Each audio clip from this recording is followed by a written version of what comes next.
Welcome to a platform where we debate on the top stories of the NBA, NFL, Major League Baseball, and other leagues with the best in the world of sports. You'll also get interviews with many athletes and media talents at several basketball events, including the WNBa and college basketball.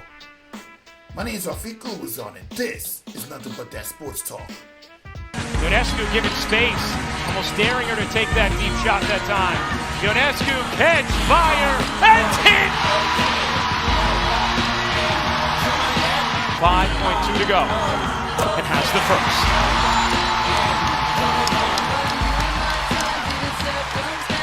Spike, can't bear to watch. This to tie game 5. Tie game!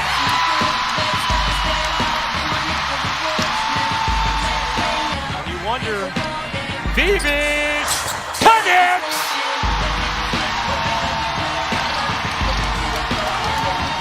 Minnesota. Williams has been cold here, 2 for 14. Savely the steal, Savely the breakaway, and the lay! Lobs it in, taken away by Davis, off to Stewart.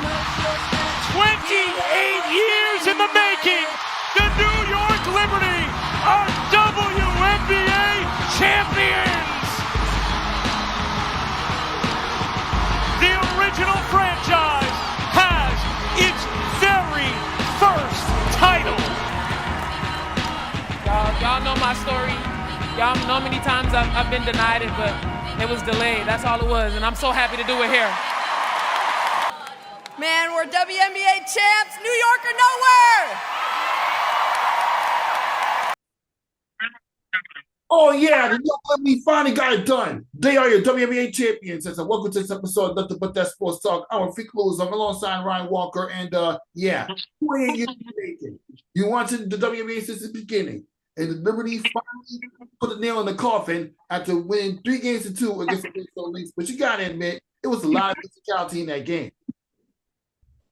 Oh yeah, it was just happy for New York, man. We finally got it, finally did it. The ladies deserved it. It's been a long time for the the organization and the franchise. It's good that New York, for the ladies, finally got a title. You know, it's been a 2-year journey. Watch it from last year. Watch the journey in general once really Sabrina got drafted. But last year, they played against a championship-driven, hungry, really good Aces team, and they had opportunities, but they still weren't ready for the moment. They didn't have depth neither, and the Aces did in their home court, and they had that. And they were able this year. Pardon me, they were able this year to play the Aces in the second round, and to kind of exercise that demon. And they played a really good Minnesota team who can guard and defend, and they got players all over the court, and they're young, so they'll be always a player in the mix for the next few years. But it was just good for the city of New York. The parade today was beautiful. I wasn't there, but I was able to do a little bit of the event tonight from 7 to 9 p.m. at the Barclays. I didn't get to see Fat Joe and Remy and them perform, but it was just great to be in the building for the time that I was there before I had to come here. And it's great for New York. It's great for the Liberty. Everybody was just, happy down there for everything that they did and accomplished. And we had a good team, Breanna Stewart and Sabrina and Jones and Thornton and Phoebe. It was just, Courtney came back, and, Lainey Horton is good to, she's been a long time and been there too. So, and it was good to see all the, the veterans in the building, the Sue Wickses, the Kim Hamptons, Teresa Witherspoon, of course. I mean, Epiphany Prince, just a lot of, really good camaraderie. And I'm glad, kind of glad Chicago did what they did with Teaspoon. We got to find a way to get Teaspoon in our organization and keep her there. But it was just amazing, and it's great for New York. It's great for the city. It's great for the W, great for the Liberty. And they'll have opportunities to get at it again, even though we've discussed that the W is going to be very, very competitive in the next season, in the next few years, especially with also the inclusion of 3 new teams over the next 3 to 4 years, with Portland coming, Toronto, and of course next year will be that team for the Bay Area. But it was great for New York. Great to get a title, and hopefully, we'll get to that later. But hopefully, the championship parade doesn't just end this week in New York. There's a lot of big things going on here in the city of New York. Yeah, exactly. And we'll get more to that in a minute. But getting back to that game 5, you can feel the pressure and intensity when the Liberty were trailing 39-27 by the end of the first half. They weren't knocking down their threes. Minnesota Lynx literally exploded the potential offensive sets we had. And then by the time we get to the second half, the Liberty went to more inside game. And they still continued to take and miss three-pointers up until Sabrina Nescu made one in the fourth quarter. But the fact of the matter is, they went more to mid-range, low-post type of offense that the Minnesota Lynx couldn't really figure out. And they figured out what the Minnesota Lynx were trying to do, even getting buckets in transition. And then, of course, there was that one play where, and I mention this over the phone, and I got some Big East players in this interview that I'm going to show you where they get their thoughts on WNBa finals. But I've been told a lot that WNBA finals is rigged. But you know what? We're the ones that's champions this time, so I'm not going to let that affect my excitement about the game too much. That and the poor three-point shooter, I'm not going to let that affect my excitement about this victory too much. That's listen, the last play with Brianna, what's so crazy when you listen to the coach and the coach of Minnesota, Stearns, right? Is that her last name? Cheryl Reeve. Cheryl Reeves, excuse me, yes.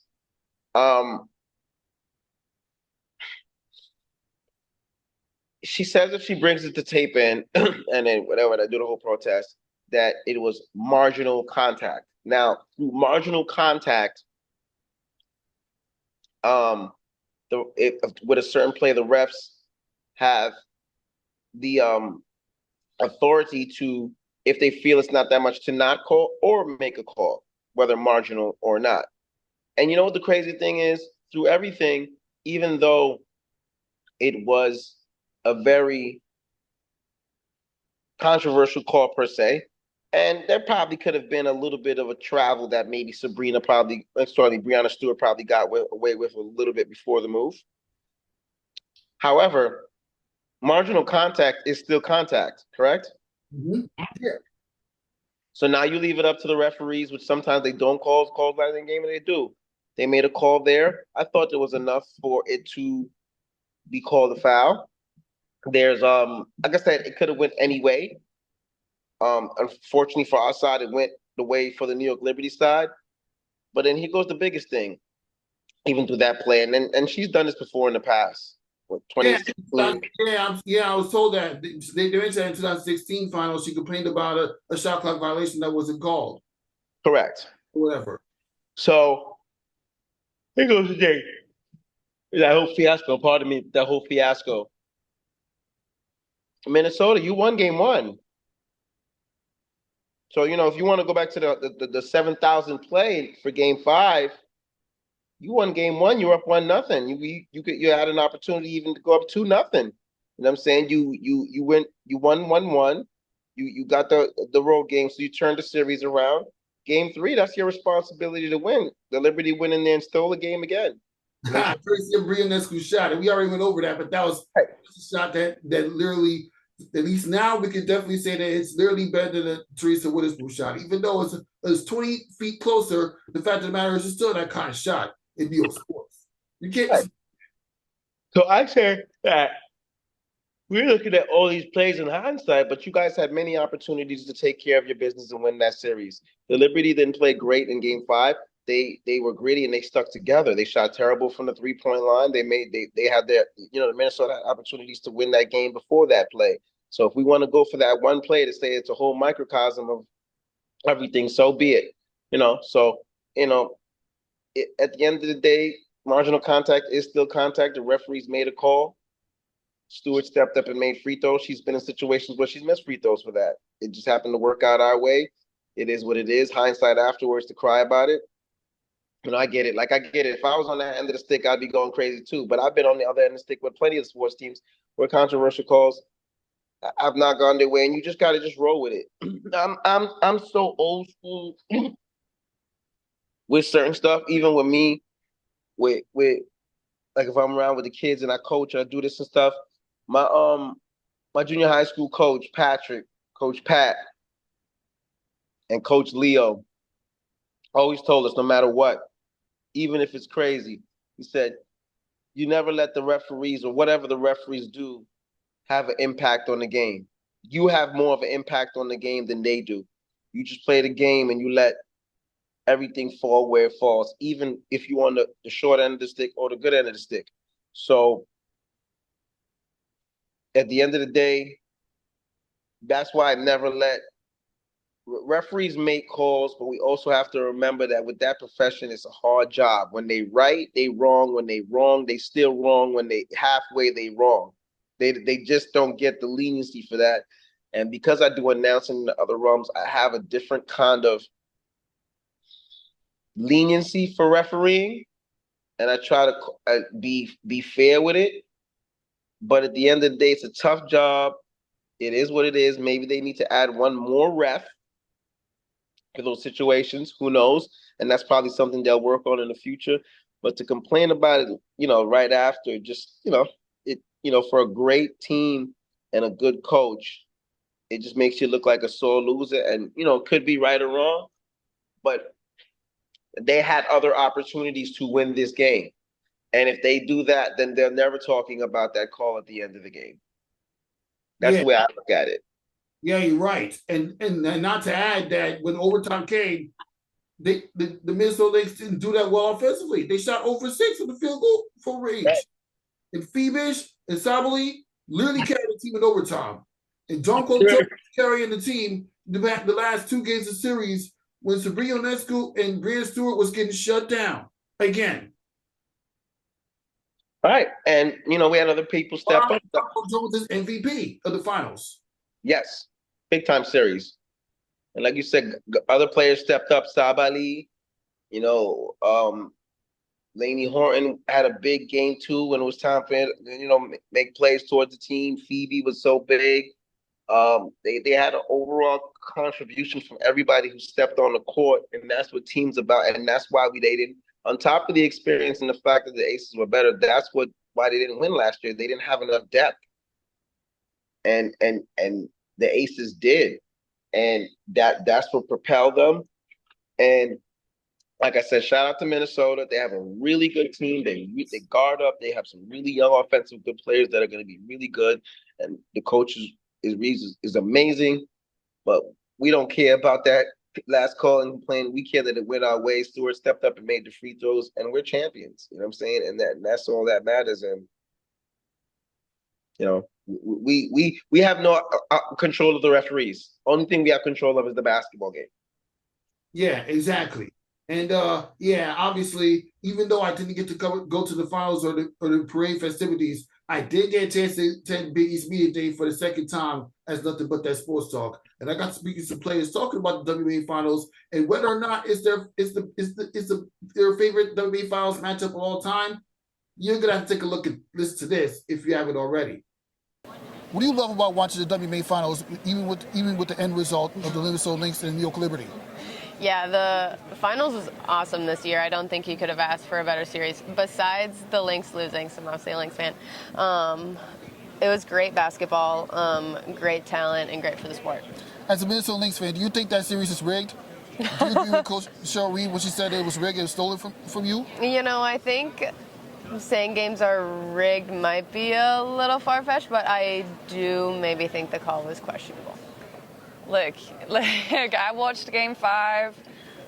We have a big debate about it on the team too. I wanted the Lynx to win, but like my coach said, you can't leave it up to the refs. It's not just one call. So, but I think the Lynx should have taken it. Ooh, very controversial because we always will go for Natisha Heidemann. Yeah. So we got Marquette alumni yeah. in that game, so yeah. I feel like it was a travel before the foul anyway, so me as well. Yeah. So yeah. No comment. No, I'm just kidding. Refs will always be refs. I would say that. there's no right or wrong call when it comes down to basketball within men, just any sport in general. You just gotta take the call and, you know, move on and figure out another way.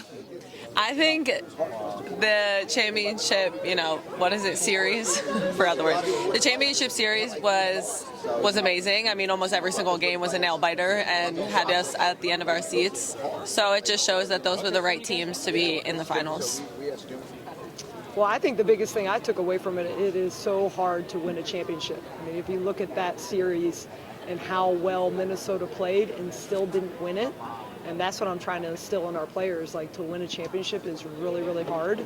And we have to compete and go through hard things and be challenged in order to get to that level. And so that's what inspires me about it. What about you?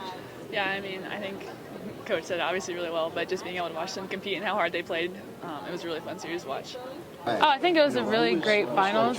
It did a lot for women's basketball. The viewership was amazing. The attendance was amazing. I think it's just pushing women's basketball in the right direction, and it was so fun to watch. You witnessed the WNBa finals where you saw the New York Liberty win their first championship against a team that already won it 4 times, the Minnesota Lynx. Like, how do you enjoy the Minnesota Lynx versus New York Liberty WNBA finals? That was a fantastic series, especially because I think people were saying it wasn't going to be that great if the Aces weren't in it, and I think they came out and made those first few games so enjoyable to watch. That level of competition and that level of friendly fire is always so fun to see. 2 former teammates going at it. You can really tell when basketball and competition supersedes the amicable best friend nature. But that's what makes the sport fantastic, and that's why we love playing it. What's your favorite WNBA finals match that you watched? Probably this year. This year was probably my favorite, yeah. Vegas and Liberty is always a matchup that has a lot of star power and is fun to watch. Honestly, the one that we just had, I think it was so great. Our team sat and watched it every single night. Oh, not every single game together. And it was just a great experience for women's basketball in home. I mean, I have to go back to the Mystics final just because of the experience of watching that and that culture and the culture of the team they had. I loved watching them. I loved watching them succeed in that way. And again, being in the area when it was happening just made it more special for me. Okay. I think that was a good one. Liberty and the Lynx was a very good one. Yeah, I agree. Yeah, that's literally my clip from Biggie's Media Day where I interviewed some players from Villanova, Marquette, and Georgetown. So between their impressions about the finals and whether or not it's the favorite match of all time, what are your thoughts? Oh no, the Lynx are astute. I actually watched it earlier when you had posted it up. So I listened to all the players and the coaches. So there's good ideas. That one lady said, of course, which we forgot about. Yeah, last year was very good too with the Aces and the Liberty. That was a big time series as well too. But it was a good one. It was a good series and a good finals. They made some good comments about, listen, refs will be refs, man. I've seen it all. The refs will be refs. You always got to do things to make sure that you don't have to leave it up to their hands. Because when you do leave it up to their hands, it always could be 50-50. And remember, as great and good as referees are, they still are human beings. And quite frankly, no disrespect, because I love the WNBA. Honestly, over for the last, they've been complaining about this for a while. The officiating in the WNBA over the last 10, 15 years has been really dubious sometimes. Really interesting. So maybe with them getting more finances, they'll work on the quality of the different type of refs that are coming through. And they probably should make it like a pro style where you add one more ref. You know what I'm saying? Especially for big games and playoff situations like that. You need more eyes out there. When it's the NFL season, they actually have more judges and stuff like that when it's the playoffs for everything, because they know how integral and how important every play is. So, the ladies were very astute on that.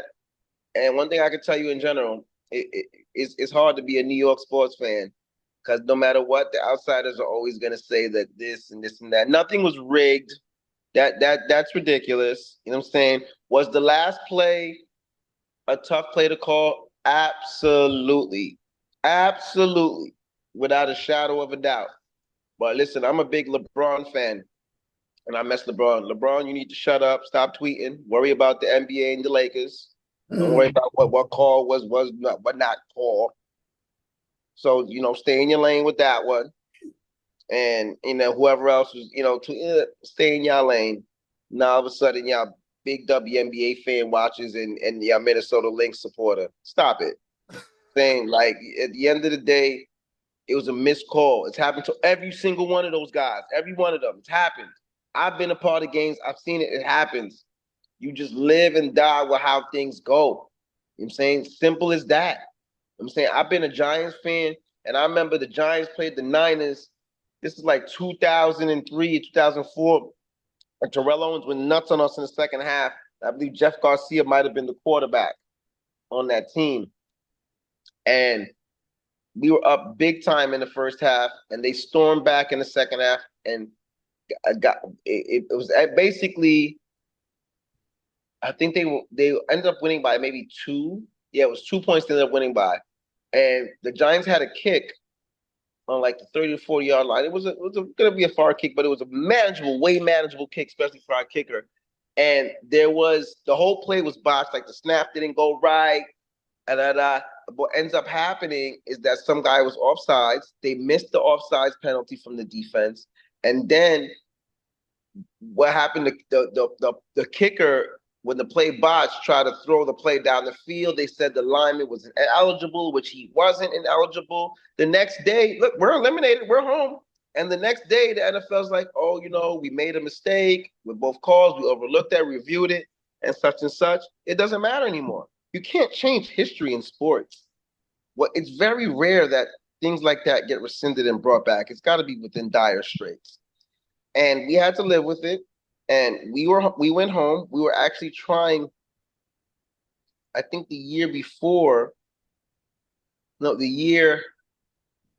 hold on, I'm getting it right with this. The year before we went to the Super Bowl and something like that. And then we were trying to go back and it didn't work out. And then so I've seen many plays. I've seen the Cowboys with a controversial play with Des Bryant with the catch, which we eventually see it was a catch. I've seen the Packers with the same thing. I've seen the Cowboys benefit when the Lions, actually, they played them a few years ago in the Lions, there was a play with a catch. And it happens. Exactly. And you know what? Exactly. And you know what? When the Giants won it all in 07 to 2011, I have a friend who's a diehard Patriots fan when Tom Brady was there. He kept saying the referees are the reason we won those championships. And I'm like, listen, that's stop. A bunch of crap. The referees are the reason we won 07. Oh, too many men on the field. Pass interference. Then you get to 2011. Oh, you cheated. The last play of the game, the referee missed the pass interference when Tom Brady attempted a Hail Mary for a touchdown. Oh, stop it. Stop it. Listen. My Giants work hard to get that championship. Stop it. Before New York started winning a championship, the Giants were the only real deal team that won anything. Let me tell you something. When you hear stuff like that, that just shows you how guys reach. When the Giants first played the Patriots were 18-0.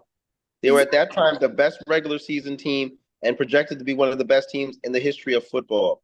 The Giants were given no chance to win that Super Bowl. The spread was crazy. The margin was crazy. So for a team and an organization and a city and state that thought they were going to blow the Giants out the water, right? Mm-hmm. For it to come down to a close game, and then now you're looking for remember, because they were so much better than we were. We weren't supposed to be there, right? So you're supposed to blow us out the frame so you don't have to worry about refs cheating and such like that. They couldn't do that. And because they couldn't do that and they stuck around and we had a great game plan and a great team and a great thing stuff that we led by. And we had some, luck is a part of sports and every team needs luck for a championship run. It just can't be skill. Certain things have to go your way in order for it to work out. You know what I'm saying? And did the Celtics have a tough run to the championship last year? No, really. Everything need 5 games or less. No, but who cares? They're the NBA champs. Yeah, exactly. And whether it was an easy road or not, they're still the champs. And what to say for that is that for you to go through for that and you're supposed to be the favorite underdog, it just sounds how sorry you are and you lost. And then the Giants replicated it 3 years later against the same team and organization. 4 years later, actually. 4 years, yes, because I mean, well, 3 seasons, but 4 years because they won the 2008 season, but the Super Bowl is played in 2009, and they won the 2011 season, but the Super Bowl is played in 2012 because it transcends into the next season. So, I mean, the next year, period wise. So that's a poor excuse. That's a bunch of crap. The fact of the matter is that the Giants, they brought it to the Patriots. And in the first game, the first Super Bowl, listen, Eli had to damn near dig out of a play where he was almost sacked, made a scary. We went over this 1,000 times in previous podcast episodes in the past. We already know how amazing that catch was. You can't dismiss that. No, yeah. There was a play before Asante Samuel missed the interception play. So, you know, it could go either way, and we were fortunate to make plays after that. The Patriots had a drive to come down the field. They didn't score. Same thing in the Super Bowl before. After that, Mario Manningham made a great play. Eli Manning was more established. You know what's so crazy? The first Super Bowl, on top of that crap they just said, I heard, Eli didn't win it. The defense won it for him. Yeah, lucky the defense did this and that. Mind you, Eli won Super Bowl MVP the first one. But the next time around, Eli earned it. And he threw the ball and made plays and did all that stuff. And now that put all to rest. So it wasn't luck the second time. We did it twice. There was controversial plays. We just have and like I said, the organization has been on both ends of the stick. So unfortunately, it's a part of sports, guys. We just happen to be on the better end of it. The Liberty organization has been around since the inception, and they just won now. It's years of a lot of disappointing stuff that occurred with the Liberty. It was doldrum years at Westchester County. They started off at the Garden. They're not at the Garden anymore. They're at Barclays. How many losing years did they have not going to the postseason, being very anemic? You know what I'm saying? There were years where Becky Hammond was there, and Becky Hammond was holding it down. They weren't going to postseason, but she was the best thing they had. I started watching the WNBa in 2000 in the 10-year anniversary when the Liberty had a losing record, and Becky Hammond before he traded him to the San Antonio Superstars. Trade her, excuse me, to San Antonio Superstars. And Liberty surprised me by making the playoffs in the next 2 years. They were bounced by the Detroit Shock, who were championship contenders at the time. I knew they weren't good enough to beat the Detroit Shock those years because the Detroit Shock were championship savvy.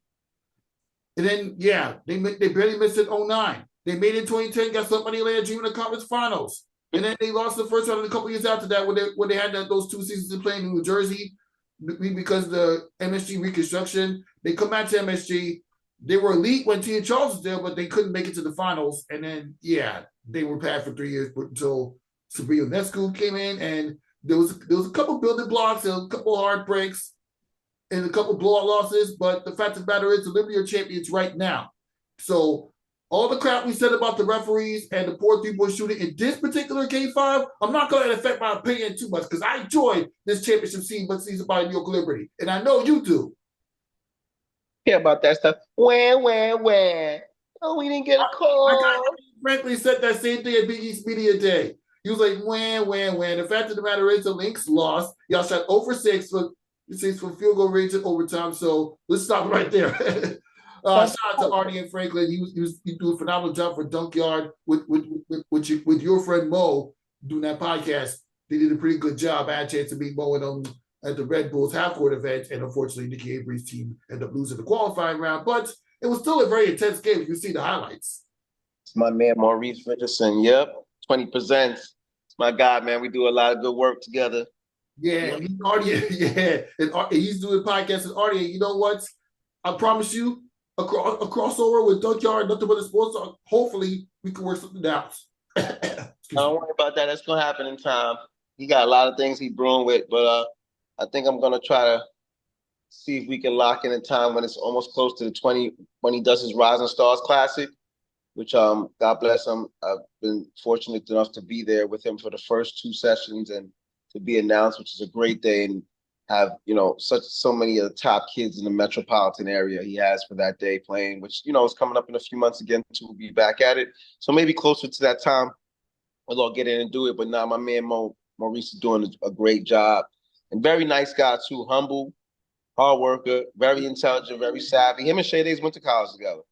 So that Purchase College? Wow. yeah, him and Shayla went to school together. That's how they know each other. That's how the whole connection. I listened to the podcast and Shay did mention that they knew each other from since 2015, 16, around that time. Correct. They mentioned that in the podcast when I was watching it. And then she talked and she gave a backstory about how she started playing basketball through her family. And yeah, very phenomenal podcast. Good job. Yeah.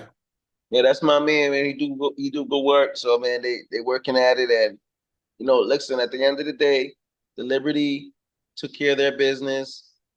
They protected their home court all the way through, even if they gave it up, and they brought the title home back to New York, and it's great for the city. We'll be happy, and they have the team and the depth to make another run at it again. So hopefully it'll be a good year again next year. But it's just good that they did it. The city needed it. The city needed it. The Liberty organization needed it. And God bless those owners for coming in there, because it used to be 1,000 people at the Westchester County Civic Center. Now it's 18 and 19,000 for Barclays. So, and they did an amazing job. And the future is bright. Man, we got a few years to still compete at it. Like I said, Minnesota, very tough call. I feel for you, but I'm just happy that we weren't on that other side of it. And they battled. They gave us everything that we could handle in that series, and we could, a couple things here and there, we could be talking a whole different other thing. They'll be back at it, young and youthful. I know hurts, but for New York right now, we just we just happy that they got a title. But it was a beautiful finals. Yeah, beautiful. And we're going to continue this discussion right now. But first, we got to get a little small clip from, because I had a chance to speak with Ice Young in the Big East Media Day, and she gave her thoughts on the WNBa Finals. Oh, yeah, we are here at Big East Media Day for my second year doing Big East Media Day, and obviously yours as well. I got a special guest, Ice Young. Hi, Rafiq. Thanks so much for having me. Yeah, I mean, obviously, well, we already went over how the environment Big East Media Day can really be, from interacting with the players to prepping up for the upcoming season. Mm-hmm. So why don't you tell us a little bit about what you've been up to for those that don't really get a chance to watch television or in general? Yeah. I this past summer I worked at CBS, so I was their color commentator for some WNBA games, so thoroughly enjoyed it. Obviously, we know the W season was the most historic season we've seen in terms of the play on the court, the audience, the viewership, so I thoroughly enjoyed doing that. I also am building the business a little bit more, so my business, Your World Enterprises, does media training with athletes, coaches, and teams. So we're in the middle of a fall tour right now, so I have stop number 10 tomorrow on the fall tour. So yeah, getting a chance to just work with athletes, help them build their brand, help them talk about, themselves confidently in front of the media. It's been really good. Yeah, you really learn a lot from LaChina Robinson, who also has her own media brand like working with LaChina Robinson and being able to still stay in touch with her whenever you can. Like, how does that continue to inspire you to do what you do in this industry? Yeah, LaChina is it. She's fantastic. I know that when I was getting into broadcasting, she was the one or two black women that I looked to. Another one was Jamel Hill, that I was like, hey, I need to connect with them. I need to see what their route has looked like. I need to see what feedback they have for me and how I can grow. So it's amazing that I have her as a mentor, as a big sis now. We've gotten closer over the years. And I've worked with her since I was in college with her Rising Media Stars program. She's supported me since I've been out and helped me with just anything. I mean, figuring out how to do research for a game, to signing an agent, to building relationships, to bringing me on, and I've now had the chance to work with her as a sideline reporter while she's been an analyst. So LaChina's fantastic. I'm honestly, I didn't know how blessed I was that she was my mentor until I started talking to others about who their mentors were and what their journeys have looked like, and the amount of help that she's given me and just the love and compassion and confidence has been second to none. Yeah, she's also been doing a good job with the broadcasting. Yeah. And when I tweeted to her, she had me on Twitter a couple times. I saw that. I saw she was on WNBA Countdown and had you on. That's what makes LaChina so great, right? Is that, like, if you know her, she's gonna talk to you. She's gonna interact. She doesn't even know me, and she knows I'm a WNBA media member. Yeah, that's exciting, right? She definitely knows you. Okay, yeah, because I interviewed her on Zoom a couple times. But speaking of W. My New York Liberty walk out with the WNBa Championship. Let's go. What are your overall thoughts on that most hyped WNBA finals you've ever seen? Yeah, oh my gosh. With them and the Lynx. Yeah, it's historic. I actually can't wait to go back and watch the whole series on my couch, all games, all in a row, because I feel like it'll just be a great day of basketball. I felt like this special limited series that we had gotten on TV, like something that aired on Netflix, but I thought the basketball was terrific. I am happy for the New York Liberty. I feel like they put this team together in order to win a championship, and so it's great that they were able to accomplish that. Your heart goes out for the Lynx because you could just see like what this team was building and where they were going and how they got a bunch of misfits together under Cheryl Reeve and really made a huge, awesome run for WNBA Championship, and we're so close. I thought that there was tons of energy, viewership, audience, and the play on the court was amazing, which it has been. The product has been good all season, and so it was great to see it, on display and in a Game 5 series, right?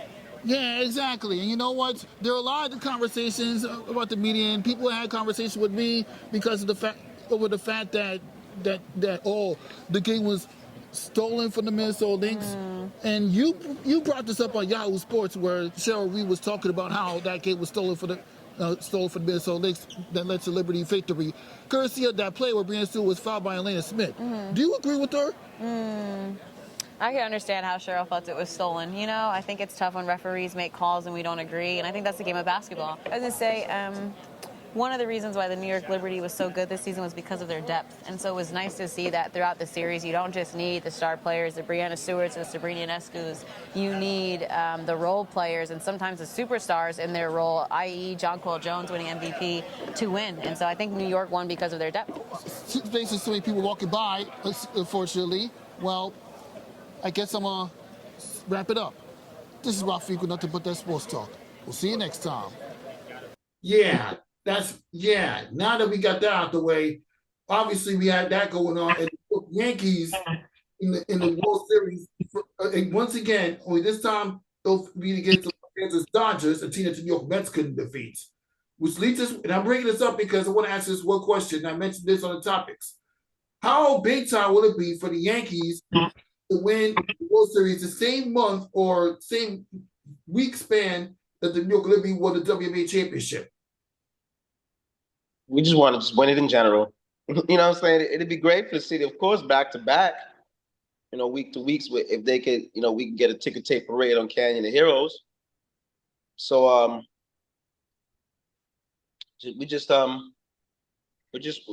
told my guy Chili Will 2 weeks ago when the postseason started that I hope I could speak it into fruition. Maybe somebody from Nike could watch this or whatever. But our motto this year for the postseason is humble and hungry, and I created that one myself. It's not too difficult, but the 2 H's, humble and hungry, where you stay even keel and you're humble and you respect your opponent and you respect the game, but you know that you're hungry. And this team, this Yankee team, they got something going here. And that's why, it started off slow. And they got into it during postseason, slowly but surely with it. And listen, they're going to be playing a very, very, very good Dodger team. They got guys 1 through 9 that can hit. They have debatably the first or second best player in baseball, Ohtani. Mookie Betts is there, Max Muncy. I don't know how healthy Freddie Freeman is there going to be, but he's there with the organization. They're just loaded up and down the lineup, and they can hit. Their starting pitching is not the greatest. It's not the worst, but it's not the greatest. Their pen can be attacked too, but their pen is pretty decent. So it's going to be a big-time series with 2 star-studded teams, two star-studded organizations, and quite honestly, those have been the 2 best teams in baseball the entire year. The Dodgers had the best record in the National League. The Yankees had the best record in the American League. I think only the Phillies had a better record in general than the Yankees. But for American League, they were the better team. And you can never say they're going to shock the world when it's the New York Yankees, because we're always looked at to be a certain thing. But I know that most contemporaries have the Dodgers winning this series. I know Mets fans definitely want the Dodgers to win this series because this is a nightmare for them. And we don't need to. We won't say it on air, but besides what my guy Patrick, my crash brother, is dealing with, I haven't laid it on him. I'm going to shy away from that. I did break his chops a little bit last week with some things from before, how things was going. And no, actually, when we actually got into the World Series and they were still in, I made sure I hit him on that because last year at the end of the season he was like, "Oh, remember this? I'm the prophet." And I'm gonna tell you, you're gonna be sorry next year. You're gonna be sorry. I'm gonna call you. I'm gonna remember this. I'm gonna stamp this. And whoa, we're gonna be better. And this and that. No, same thing. Nope. We're gonna try to do what you guys couldn't. We'll tackle the California team. We're more equipped to do so. So. Yeah, I was on the phone with Patrick earlier. He said that the Yankees had an easy run to the World Series, and I know you just went. I know. Yeah, he said he had an easy run. The Yankees only have like 3 players that can hit, while the Dodgers they have like literally 1 through 9. All these guys can hit. Y'all not beating the Dodgers. No comment. This is coming from somebody that their team is not playing no more and they have to watch other teams play in the World Series. So, it is absolutely comical. I got this guy back here with the same foolishness and how we want to break it down. First things first, without being cynical. The margin of victory was only like 2 or 3 runs in every single postseason game. That's besides the point. There are no easy runs or routes in playoff baseball, period. It is hard to win a postseason game. It is hard to win a postseason series. I'm not saying this now in hindsight. Do you know how many times Cleveland has had good teams and tried to get into postseason and make a run and have not gotten to the World Series or gotten to the World Series and lost? Do you know how many times the Minnesota Twins have done it? Do you know how many times over the last few years the Yankees have tried to do it with good teams and didn't make it neither, and also had to deal with the fact that the Houston Astros were cheating for several years while they were beating up during that run, and the Red Sox also were in that too as well, and we played them 1 year in the postseason? You see what I'm talking about? We talking about liberty and the referee calls. You see what the Yankees had to deal with over the last 6-7 years with that whole scandal. They lost to the Tampa Bay Rays in the 2020 playoffs. Yeah, yes, and that was fair and legit. But the Astros and the Red Sox were caught up in that whole thing, right? Mm-hmm. And we played them all through those stretches and went home. And we just dealt with it.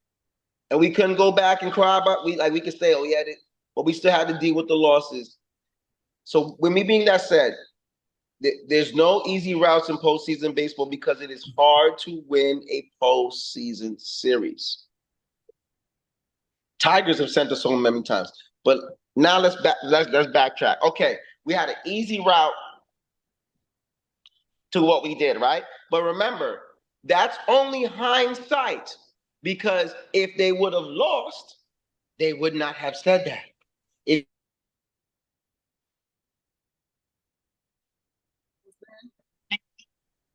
Yes, different crop of players now, but they got out at the end of the year. They played very good ball. They were playing very good ball as a team, and they have very good, scrappy core players. Even though we won the series 3-1, we had to crawl and claw and fight in that series to win. We won the first game 6-5. Kansas City went back and forth in the first game. Yeah, we lost. It was actually 5-4 Yankees in game 1, and then. But it was 1 run. I'm sorry. So 5-4, first game. Second game we lost, I believe, 4-2. I think it was 4-1. You lost in game 2. Game 2, right? I don't know if Chisholm hit a home run in the 9th. I don't know if that was the first run. Huh? Yeah, that was the first run. The Yankees had no offense to show for it and lost in game 2. But the Yankees bounced back and won both games in Kansas City. So the second game was 4-1. Final score, is that correct? Yeah, that's correct. It was 4-1. I believe so. Yeah. So and then they won the first, and then they won the next 2 games in Kansas City. One of those games was 3-2. Gene had to hit home runs for us to get that one. And even the last game was like a 2 or 3 run margin that we won by. We beat a quality team that qualified for the postseason, not on the last day of the season.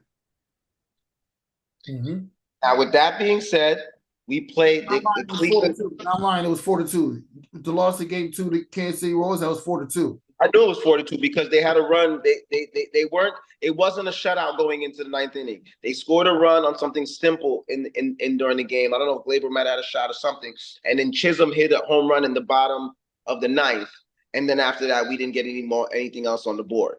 So you're right. It was 6-5. You're right. It was 6-5. I know it was 6-5. You're killing me now, Rob. I had to double check. Because it was 5-5 in like the 7th inning, and they found a way to scratch out another run and made it 6-5. But they were all one. They weren't. We're both agreeing where you see the margins weren't that crazy. It's playoff baseball. Okay. Now we played Cleveland in the second round. Remember, easy route. Let's go over this now. You can look at it and probably there. It's 5-2 in game 1. That was 5-2 in game 1. Before we go to the score. The Dodgers had the best record in baseball, correct? Yes. The Phillies had the second best record in baseball, correct? Yes. The Yankees had the third best record in baseball, correct? Yes. The Milwaukee Brewers had the 4th best record in baseball, correct? Yes. And you know who had the 5th best record? The Mets. No. How they got the 5th best record? They qualified on the last day of the season. It was the Cleveland Guardians. The Cleveland Guardians had the 5th best record in baseball. They won their division. You know what it is, Mets fans? They won their division. They won their division. They had the 5th best record in baseball. And 3 out of the other 4 teams that I mentioned have the 3 highest payrolls in baseball. So that shows. Wait, hold on. Top 5 record. The Dodgers, number 1. The Phillies, number 2. The Yankees had the 3rd best record. The Brewers had the 4th best record. And the 5th best record was actually the San Diego Padres. And then was the Cleveland Guardians. The Mets only had about the. Right. And Cleveland won the division. Yes. The Mets only had the 9th best record in baseball. They qualified last. So we don't have to work. We don't have to exercise the mathematical demons for them. Okay, so we didn't have any easy route. We played a division team, and we played a very good, scrappy Kansas City team. We don't make the playoff schedule. We just play whoever works out what comes on the schedule. That's it. We have no control over that. I didn't say anything when the Mets played Milwaukee. Oh, they're going to say, oh, we were a wild card team. We qualified last, and we had to play all 3 games on the road. You had to play all 3 games on the road because the series format is if you're the last one to go in, you don't have a home game. That has nothing to do with anybody else. That's your fault.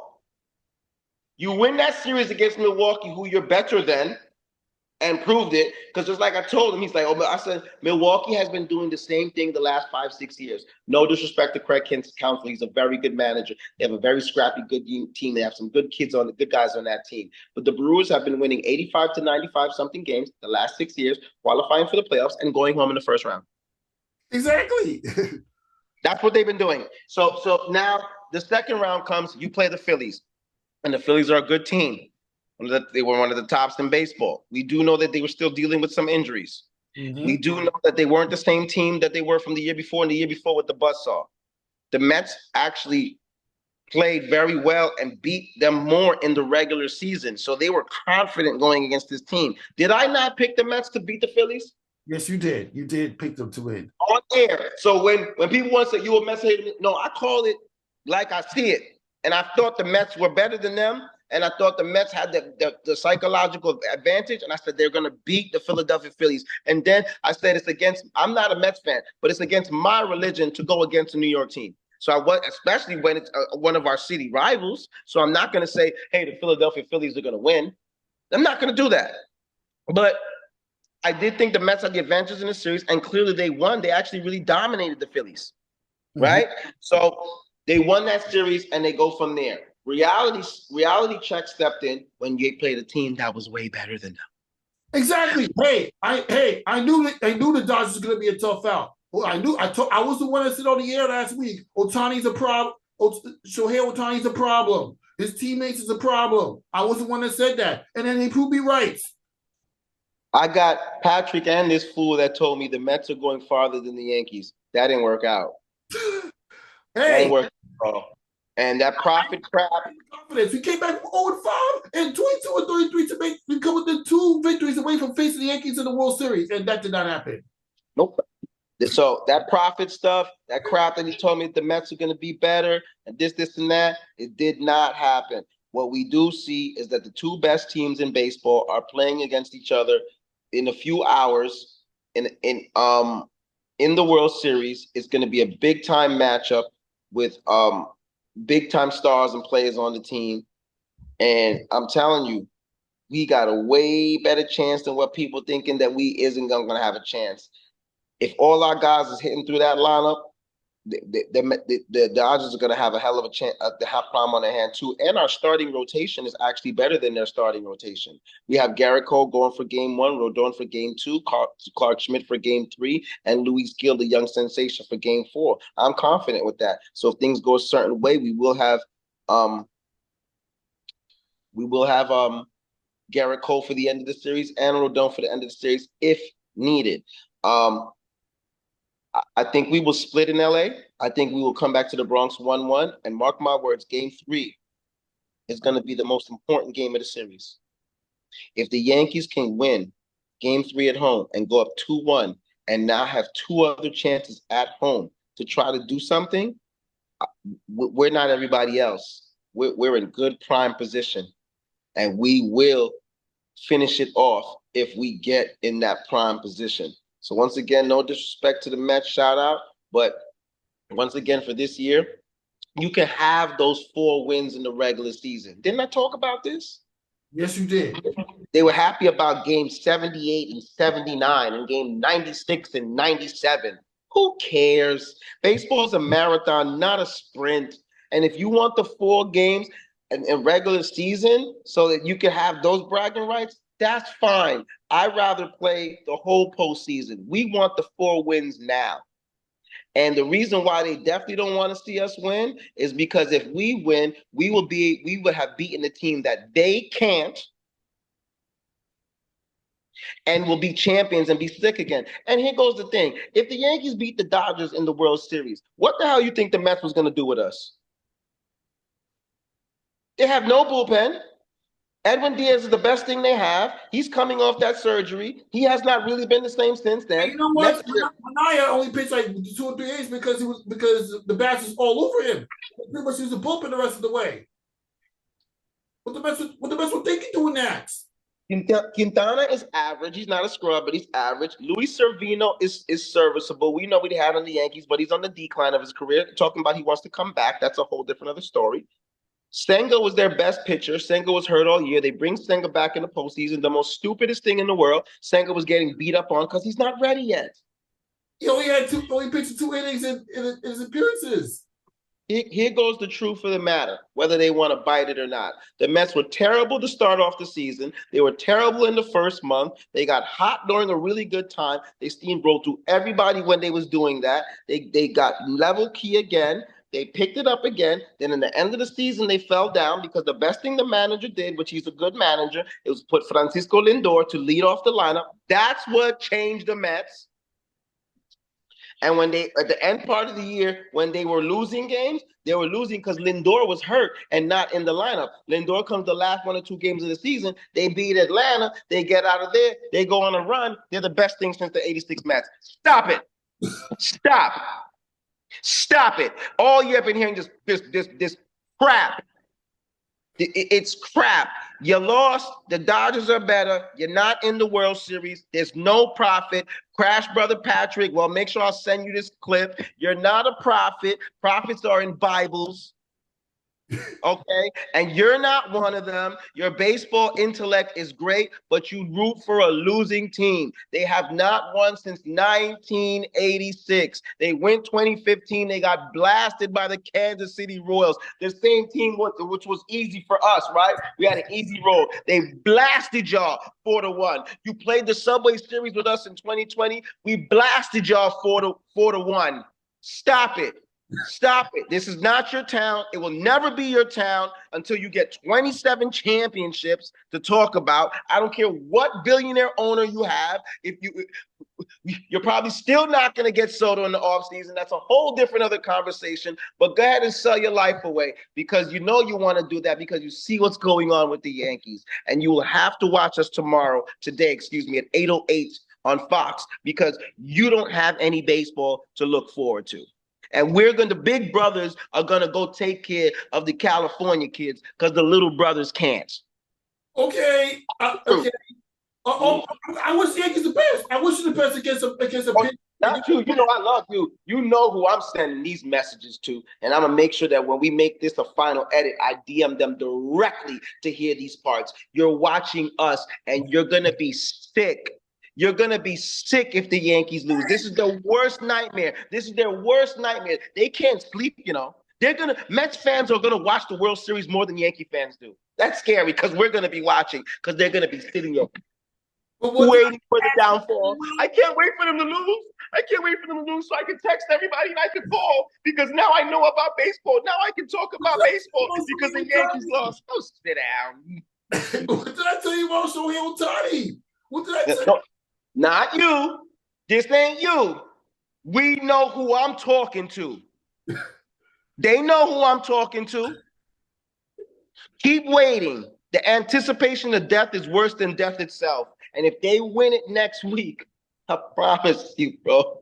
Because remember, game 1 today, game 2 Saturday, off Sunday, Monday, Tuesday, Wednesday in the Bronx. Series could be over then for any of the teams. If it doesn't work out there, 1 day off, Friday, Saturday. Saturday minimum will be game 7 and a championship will be decided. So 1 week, the anticipation of death is worse than death itself. But I know this much. We won the pennant. We're in the World Series. They're not, and they're still chasing. Go get some catch up.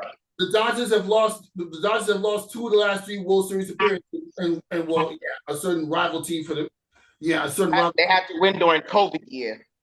Yeah, they're such a model franchise. Yeah, that one championship they had was a 60-game season in a COVID pandemic year. And the years before that, they were losing to Houston. They couldn't beat the Houston Astros either. They couldn't beat the Boston Red Sox either. So what are we talking about here? I can't wait, man. I don't even want to. I just want to win back so they can be silent. So there's nothing to say. There's nothing to argue. I'm looking forward to the series. You know what? Why do you think I asked a question earlier about how hype New York City sports is going to be when the Yankees but the Liberty won their first championship? Something that didn't happen in the 2000s. Mark my words.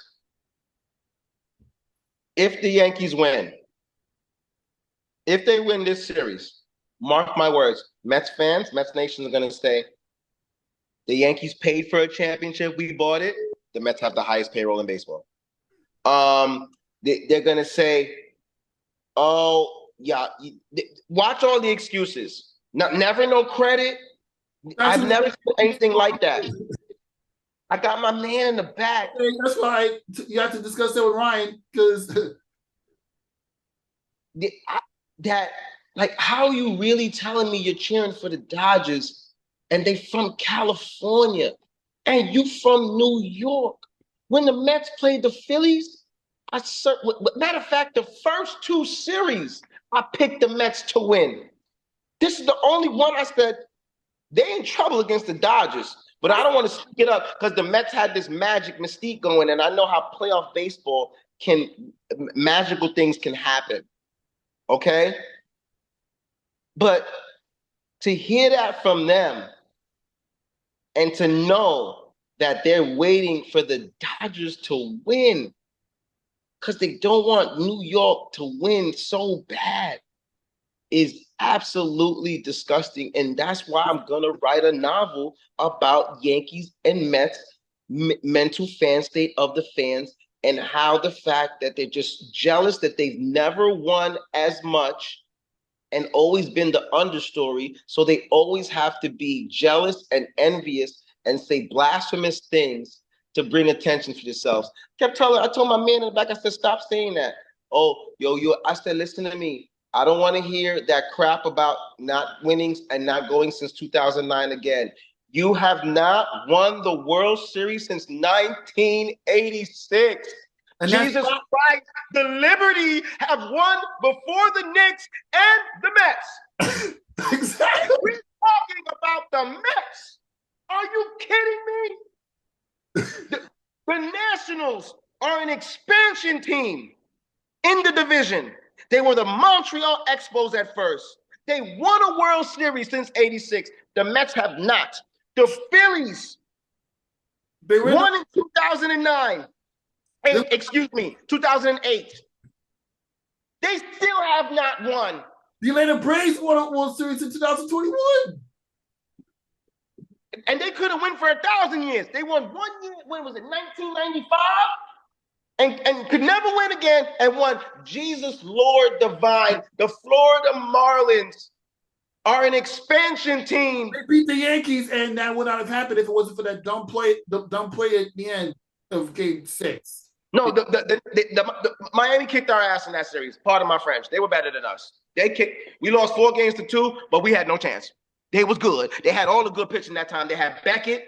They had Carl Pavano. They had all the good. They had all the arms. They had all the good arms. We couldn't do nothing. Okay, and the fact of the matter is, and that might have been the year that Aaron Boone hit that home run. Yeah, when Aaron Boone hit that home run that sent Yankees to the World Series and defeated the Red Sox that year. We almost lost to the Red Sox. We was down 5-2 in that game before they battled back, and eventually, and then he hit the home run in the 9th inning to go from there. So, stop it. Stop it. Stop. Jesus, Florida done changed their names from Florida to Miami. And everybody in that division has won, except for them. But they're the biggest talk of the town. They're the biggest talk. They're the biggest chat of the town. Everywhere they do everything great. Jealous. The number one payroll in baseball the last 2 years. Did they win? Nope. Have a good night. All right. All right. Now on to this topic. Obviously you had a chance to go to the Liberty Championship celebration at the Barclays Center, and it was a very and I watched the performance of Fat Joe and Randy Long, and I saw Little Mama made a surprise appearance courtesy of Big Ellie the mascot. But after watching the entertainment between the dancers and Ellie the mascot, what are your overall thoughts about that? I didn't get to see the actual Fat Joe Remy thing. I was more in the back chilling with the guys. And it's just it's been a great last few days for the Liberty, man. And today was just beautiful. And didn't I talk that up? Didn't I say that they should do the whole parade festivities from Brooklyn to Manhattan? Mm-hmm. Yeah. And look how perfectly it went that same symmetrical way. It's just phenomenal to see all these people that are famous to support them. Fat Joe, Spike Lee, Robin Roberts, all the ex-great WNBa players. Like I said, we said before, Teresa Weatherspoon, Sue Wicks, Kim Hampton, Epiphany Prince, Tamika, Vicky Johnson, Crystal Robinson. The list goes on and on and on and on. All the different celebrities. Sue Wicks. Sue Wicks. Oh my goodness! The different celebrities that were just all there in New York in one corner and making sure everything was so good. The crowds were electric. Let me tell you something. The crowds for the Liberty games has been way more electric than any Brooklyn Nets game I've ever seen. I've been they make Brooklyn Nets fans look like they're not even there. But I've always had, I don't want to go into demographics, the true core of Brooklyn Nets fans who would be loud and animate don't go to the games. They watch at home. And then Brooklyn is always an interesting thing because you do have Brooklyn people that are loyal Brooklyn people and fans, of course, of the borough.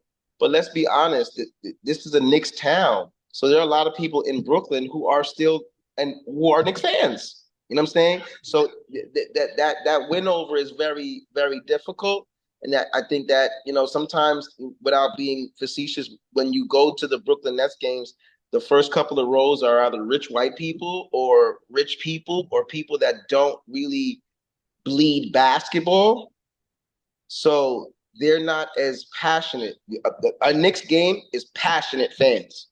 Like, even with the higher upper echelons of people there. Like, a rich person at a Knicks game is drinking beer and jumping on the court and talking shit. And on side talk after the game, going crazy because the Knicks fans base is just a different type of fan base. But the Liberty crowd, my goodness. My goodness. Somebody that got them that went to the finals credential being last year when they lost the Aces, but they bounced back from that. All I seen was white towels being waved and green neon. Wait. Man, but get back to the celebration, man. I mean, obviously, if it wasn't for the damn tickets didn't sell out so as quickly as they did, I would have been there. But I was locked in the Big East Media Day, so I couldn't really even locked it to even get the snag that one ticket that was built to me. I mean, I got the email. But you looked up because the connection you had with the player from Xavier, and one of the players that you see in the interview actually plays Xavier. It was a tall lady named Daniela Lopez. Yeah, she plays for Xavier. And then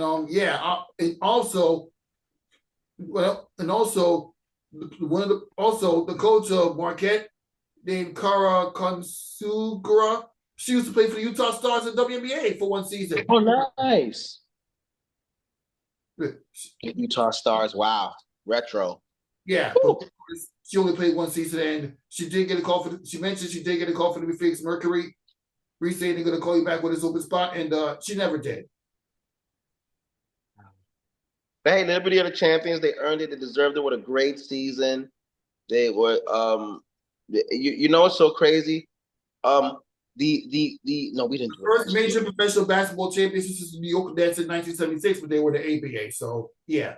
Let me correct me if I'm wrong. The Minnesota Lynx, they won the President's Cup this year, right? Right. Yes. Yes, they did. Who won last year? The Liberty won the Commissioner's Cup last year, but then they went to the finals and lose. So yeah, the Commissioner's so scary. The last two teams in the first year of the Commissioner's Cup who won the Commissioner Cup lost in the finals. Yeah. Didn't even think about it. It would be wrong if the Liberty. So obviously it's done on purpose. With the only exception, the Aces in 2022, they won the Commissioner's Cup and the WNBa Finals. That was amazing. Wow. Yes. Wow. One exception. You're talking to somebody that's closely interact with the players on Zoom in real life.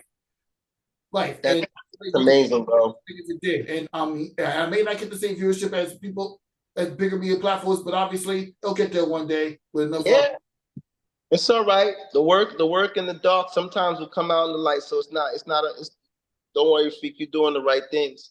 And wow, the Liberty, their trophy case is extensive now. Commissioner's Cup, WNBa Championship.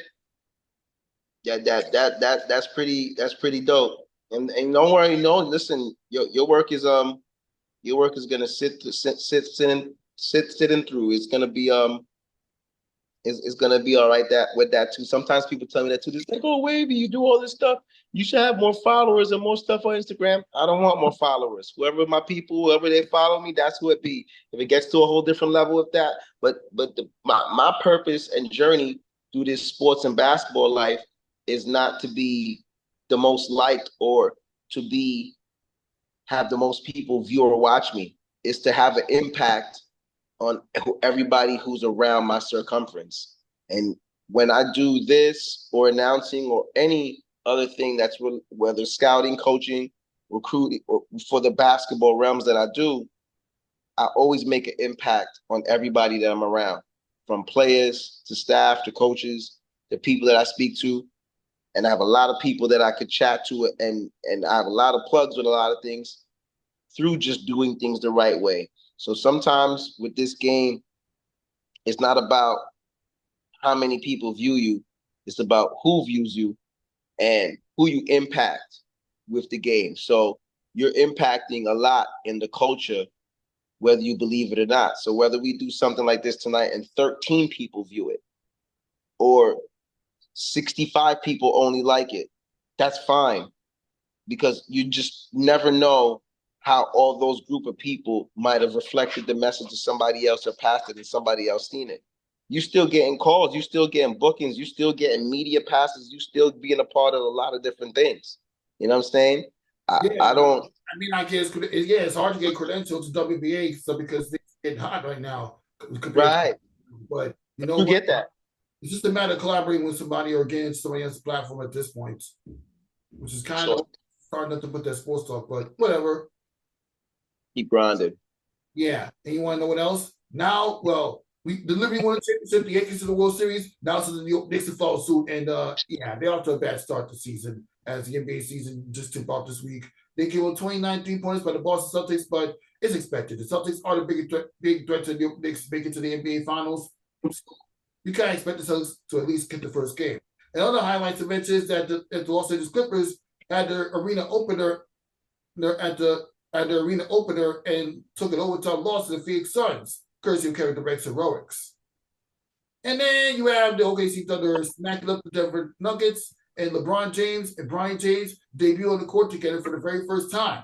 And even though Brian James didn't do much, the fact of the matter is he got to play an NBA game with his dad on some King Seer-esque. So if you had a chance to take a glance at everything going on in the first week of the NBA, thoughts? I'm going to be very honest with you. I'm of course I pay attention because you're Liberty. I get it. Yeah, I can't even focus on them. The Liberty just won. The Yankees. I'm on Cloud 9. I get it. I'm on Cloud 9 too. You see a T-shirt. I understand. Yeah. I don't think much about. I understand. It's not much to think about. But you know what? We have to stay locked into the NBA now that everything, the championship celebration and stuff is come and gone. But yeah, but the Yankees are in the World Series, so that's why I can't. And with those two sports being what it was, it's hard. Like, I don't get it twisted. I think I watched the first two quarters, 2.5 of the Knicks game, and then I literally fell asleep. So yeah, because it was blowout. I mean, not even that. I had to work the next morning, and it's been and like I said, we was on cloud 9 with the Liberty, and then the Yankees are in, so there's a lot going on. But I did still, watch everything, and later on, in hindsight, here goes the truth of the matter is, and I won't get super NBA-ish, but that was great for Bronny and LeBron. I did see that happen, or whatever the case may be. I can't get into super NBA mode until the end of next week. But here's the truth.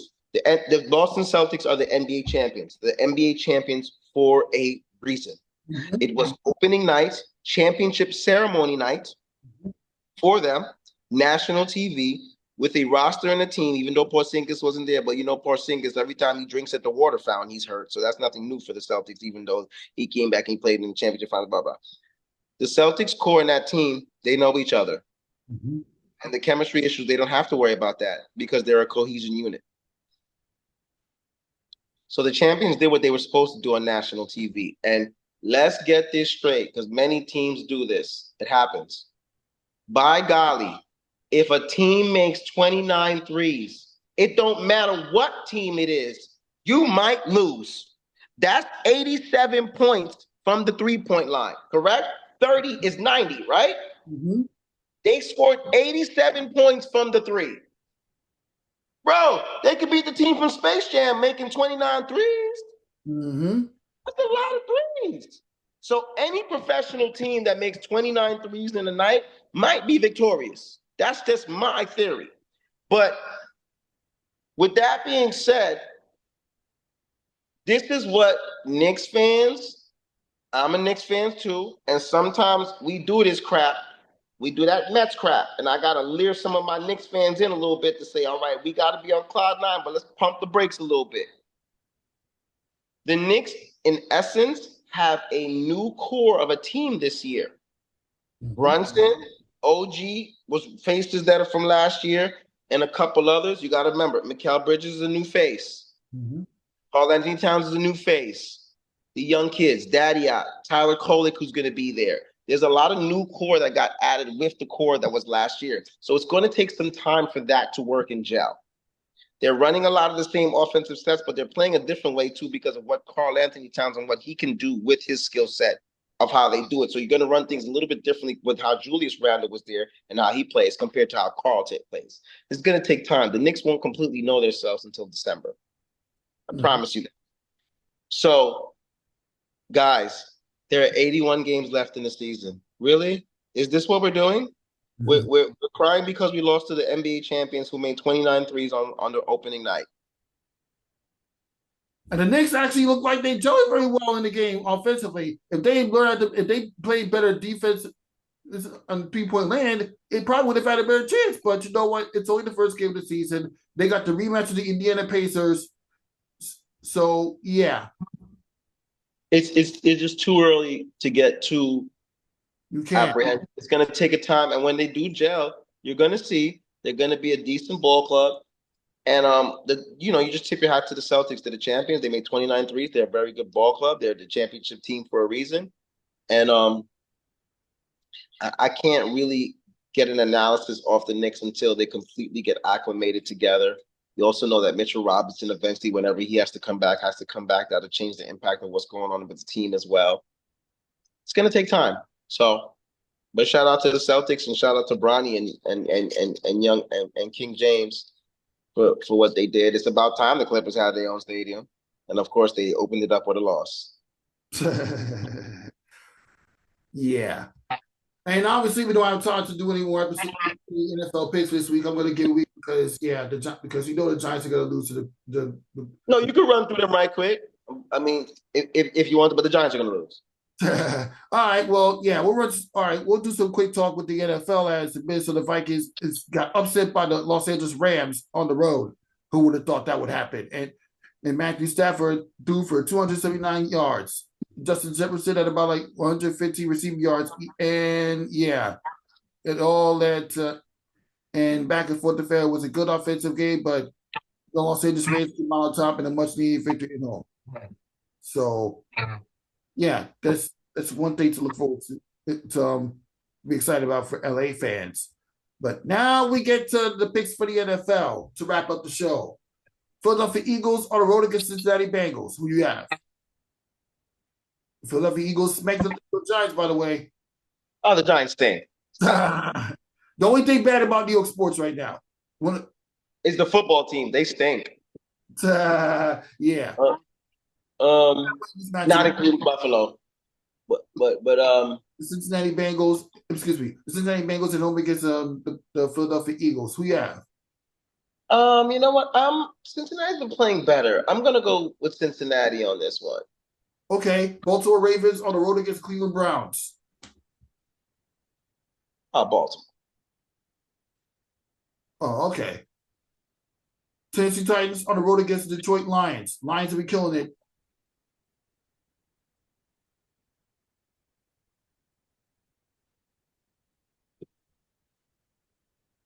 Detroit Lions. Okay, Arizona Cardinals on the road against the Miami Dolphins. Cardinals pick up a big win on Monday Night Football against Los Angeles Chargers.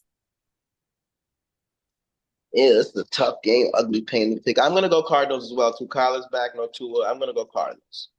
Okay, New York Jets on the road against the New England Patriots. They should win this game because they were up 15-6. I don't know what happened because we were on cloud nine with the New York Liberty and the Mets had the NLCS. So yeah, the Jets kind of blew that game on the road against the Pittsburgh Steelers. So you think they bounce back and beat the Patriots? I'm going to say this right now with this pick. They better not lose to the New England Patriots. They better not lose to the New England Patriots. I'm picking the Jets to win.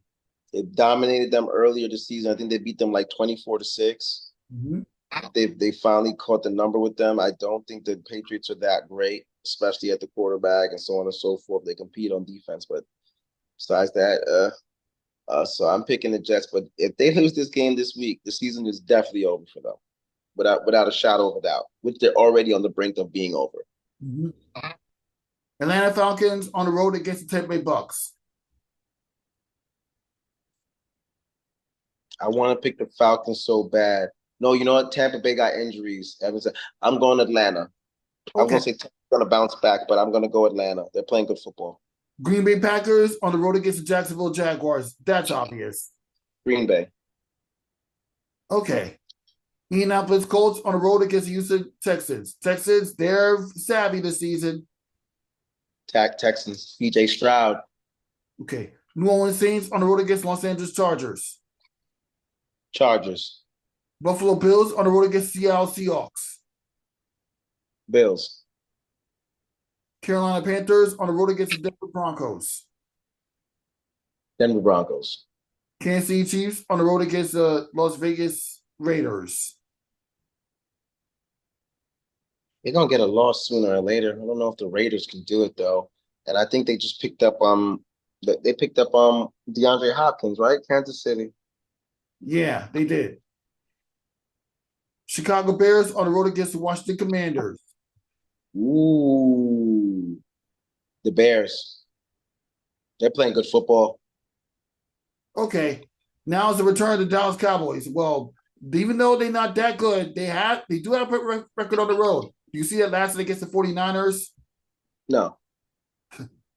Okay. And we already made your pick with the New York Giants and the Pittsburgh Steelers. I mean, obviously, Pittsburgh's going to sweep New York teams at home. I'm sorry, Giants. Slap the hell out of the Giants. Yeah, sorry, but I got the Giants losing this one too. Of course. All right, that wraps up this episode. Not to put that sports talk. Once again, congratulations on the New York Liberty. Sabrina Ionescu show she's a queen of New York. Liberty.